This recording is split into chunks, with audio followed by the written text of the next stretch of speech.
and minimising our dependence on the uranium industry, which may well be causing more cancer than what it's solving. Hopefully the Senate inquiry can shed some light on this later today. Thank you very much, Michael. I'll now call Nat Wasley from Beyond Nuclear Initiative, and as well as Diane again, who has something to say. Maybe she'll come up. Nat. Okay, now if you don't know Nat has been waging these campaigns against waste dump for a very long term, has very little wage security, spends a lot of time zooming around the country, taking on very powerful people who are taking her on. And so I'd ask you again to welcome her and to encourage her and to keep in contact, get on her email list, look at her blog spot and encourage Nat in her campaign against the waste dump. Nat. And Diane Stokes. On your story, I want to tell you, it's all right how you said something, but we don't want it in Northern Territory. We want it to stay where it belongs at the Lucas sites. Where it started off, we want the dump site to stay there. But we don't want it in Northern Territory, not in our country. We want our beautiful land to stay in peace. To have our birds, trees, grass, all green. We want peace in Northern Territory. In the land where they propose to have the dump site, we don't want no nuclear waste come to our land. It's going to stay in Lucas sites. That's where it belongs. Thank you. Thanks, Diane, and it's great to be here on Larrakia country. Thank you for the welcome, and thank you everyone for taking time out from work today to come down and be with us. If we were in Tennant Creek, we'd have a packed gallery, standing room only at that Senate inquiry. So I say shame on the government for not having that Senate inquiry meeting in Tennant Creek, facing the people that are going to be directly affected by this proposal. What we could do is we had a rally a couple of weeks ago over Easter in Tennant, and everybody at the rally signed this banner and that banner to say that they're here with us. Their message is here on the banner, and we can march in with that today to show that people are not going to give up on this fight from Tennant Creek. But we have support from all around the country, and in particular I come with strong messages from people, traditional owners and community members from the other sites that were targeted under the Howard government legislation at Alcuda, Harts Range, Mount Everard, Fisher's Ridge. We had 4 communities fighting together for 4 years. Now that we've got one community, everybody said they're not just going to drop it and run and say, oh, it's not in our backyard. They're going to stand by the Muckaty people and the Tennant Creek community, and we're going to fight this together and win.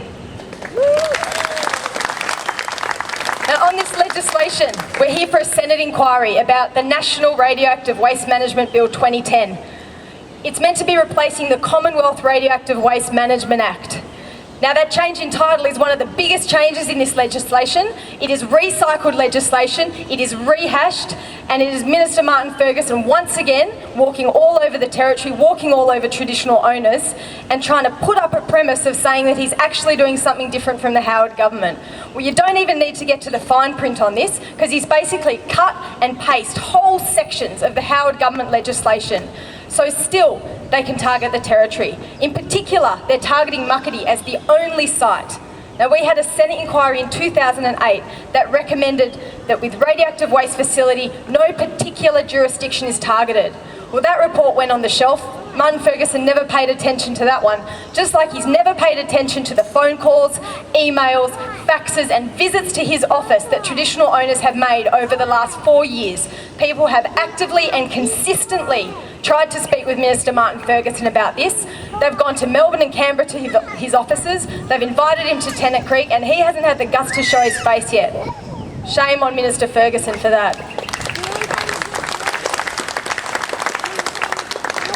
Good, I feel strong here today with these signatures, because I know that in Tennant and in Alice and in Katherine and in Darwin and all around the country, people are going to stay and fight. It's great to have our friends here from the unions, because we know that this is a struggle for everyone together, and that's been really heartening to have that support come in as well. Okay. I might leave it there because there's a couple more speakers, but really I'd love to encourage everybody to come in today. Sit and listen to this Senate inquiry. We've got the Territory Government, Muckaty traditional owners, I'm presenting for the Environment Centre, and then the Central Land Council are also doing a phone link in to give their take on the legislation. And I can tell you now, it's a pretty different perspective on this legislation to the Northern Land Council, because they understand how this is eroding people's rights and how this is trampling on people's rights. So please, if anyone's not on the contact list for the Waste Dump campaign, if you come and give me your contact details, we'd love to stay in touch. If they try and push ahead with Muckaty, we need to be stopping it at the port, we need to be stopping it on the transport route, and most of all, we need thousands of people standing outside the site in Muckaty if they ever get to that point. But you know what? I don't think they're going to get to that point, because I think we're too strong. Great one, Nat. Thank you very much. I now call Rebecca Bear-Winfield.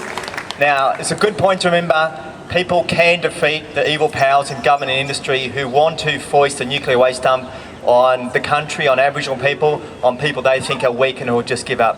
Rebecca Bear-Winfield is a traditional owner from South Australia who led a long-term campaign with people in unions, the environment movement, traditional owners around the country to stop a waste dump being dumped on South Australia during the Howard years.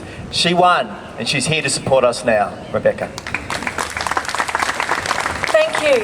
I'd like to acknowledge the Larrakia elders and my Kangaroos big sisters and all my relations and also all our supporters. And a lot of people don't know Nat has been around for a long time.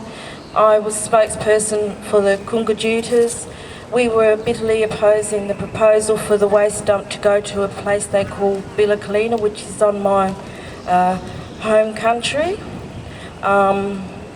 And we go all the way through as Kungas to Alice Springs, and we're here to offer support to these women and the family and the senior men over that way, because we managed to, and the same arguments haven't changed. The same issues that we defeated Howard over have not gone away. I'm excited to be here today, but I'm really saddened that we're still having to have these domestic discussions. There are, however, a number of developments. I'm also a co-chair with Donna Jackson, and we share the chair with the third chair from Western Australia, Ken Hayward, so we've got pretty well a lot of Australia covered, and we belong to AMFA, Australian Nuclear Free Alliance, and that comprises Aboriginal people who are opposing the uranium industry and its activities.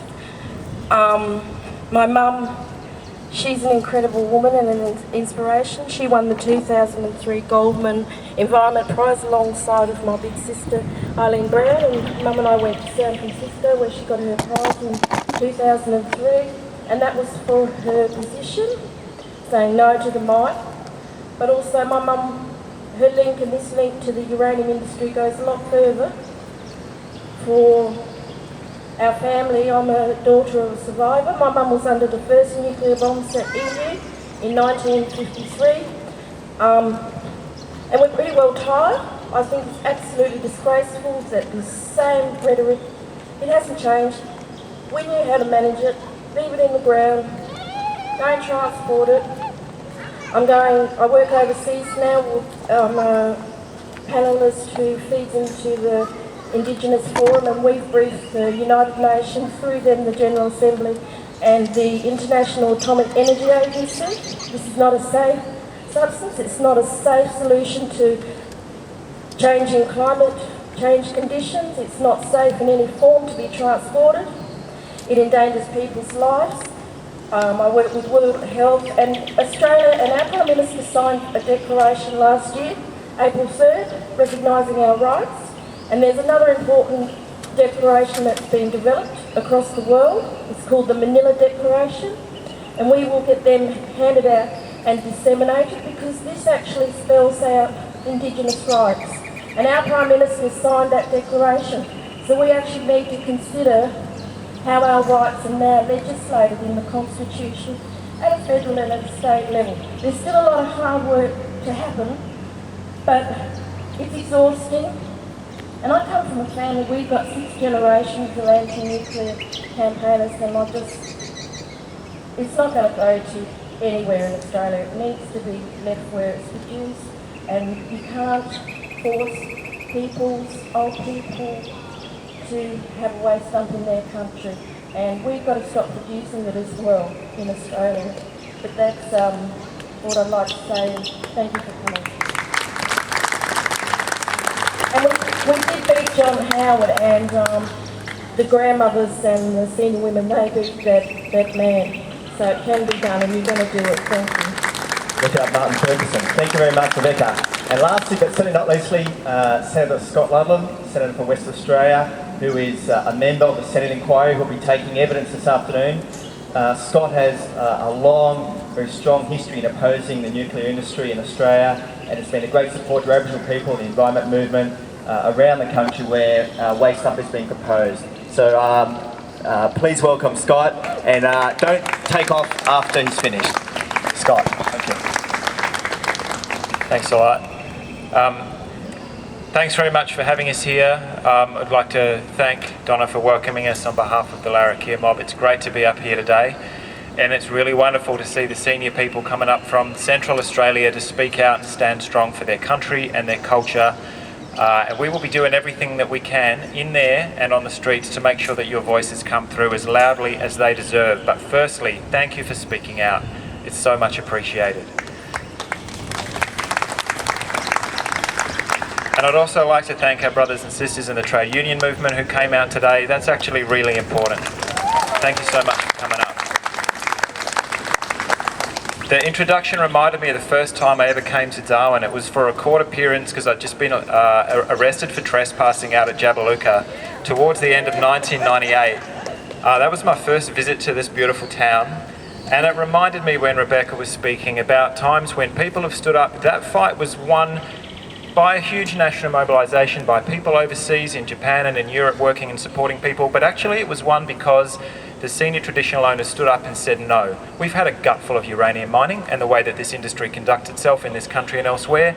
We're not going to have another one. We didn't want Ranger, we don't want Jabiluka, and they called out in a very similar way to Diane and the other mob are doing today and have been doing for the last couple of years to say, all right, we're going to stand up, we're showing some courage, and now it's over to you, we need your support, and we're going to need some help in this.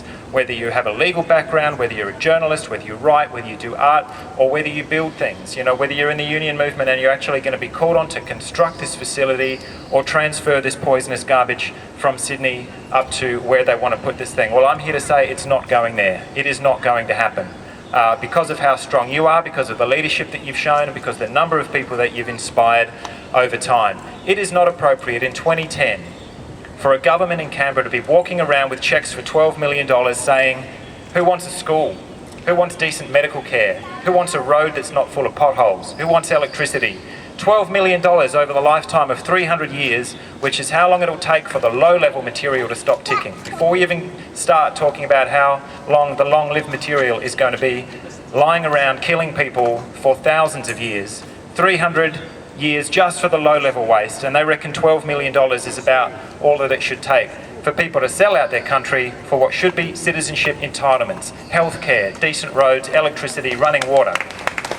It is not all right for a government, a Labor government, who came to power with some very, very clear commitments to the community up here and in Central Australia, told us absolutely outright that this would not happen. It was a process that was corrupt and appalling and that it should be thrown out.